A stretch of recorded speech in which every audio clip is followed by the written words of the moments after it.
So we all know that college students and thus the student unions themselves are against free speech. More specifically, they're against the kinds of speech that challenges their preconceived notions of the world. But there's another group of people that the media tends to overlook. These people are professors. Yeah, that's right. A group of upper middle class people with job tenures are some of the most anti-free speech leftists on the planet. And recently, one of these professors, an English professor named Hanlon from Colby College, wrote a piece in the New Republic on the no platforming and rioting occurring within Berkeley in response to Milo Yiannopoulos, Lauren Southern, and Ann Coulter simply speaking at the university. Yeah, that's what they're doing. They're just speaking. They're making a speech. I'm going to evaluate just the very beginning of Aaron's article. These sentences basically summarize his thought process entirely. Aaron wrote, "Disinviting right-wing provocateurs isn't a suppression of free speech. It's a value judgment in keeping with higher education's mission." Notice how he shifts the blame not to those who are causing violence like Antifa, but instead on the people who are invited onto campus by campus clubs to make a speech. Even if I grant you the idea that they're just a bunch of provocateurs, which they are not, by the way, you are in a way blaming the victim. You're victim blaming because they're the ones being threatened with violence. They're the people being silenced on campus. So to blame them over the hardships that they're gone through just for wanting to say what they believe in is victim blaming. You're not so tolerant now, are you? Also, he states that this is not suppression, that this is not colleges targeting speech, but instead he argues that this is college targeting speech that has little to no value. But who creates these value judgments anyway?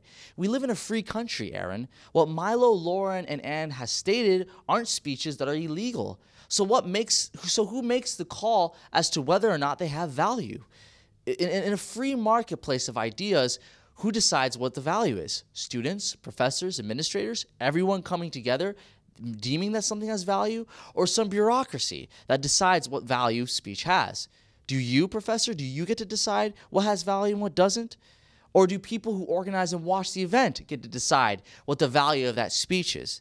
I would think it's the people who go to that event and organize the event that decides what value it is, but of course, you would disagree. You go on to say that no platforming people is in keeping with higher education's mission.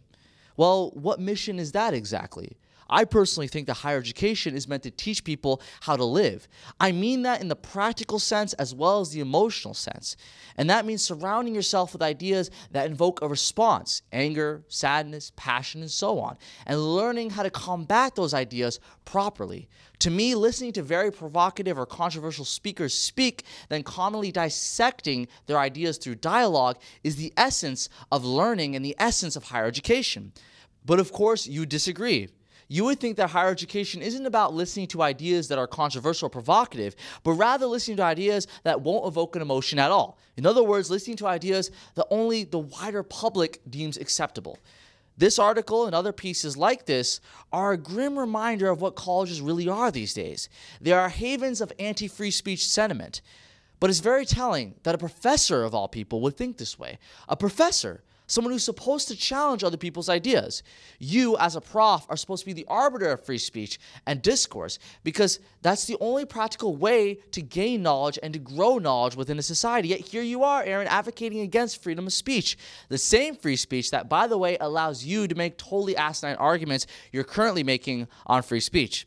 It's the same freedom of speech that protects you from me silencing you about you justifying silencing others. As Jonathan Haidt stated on Paradoxical Academy, there are two schools of thought, competing schools of thought within colleges all across the Western world. Those are Truth University versus Social Justice University, John Stuart Mill versus Karl Marx.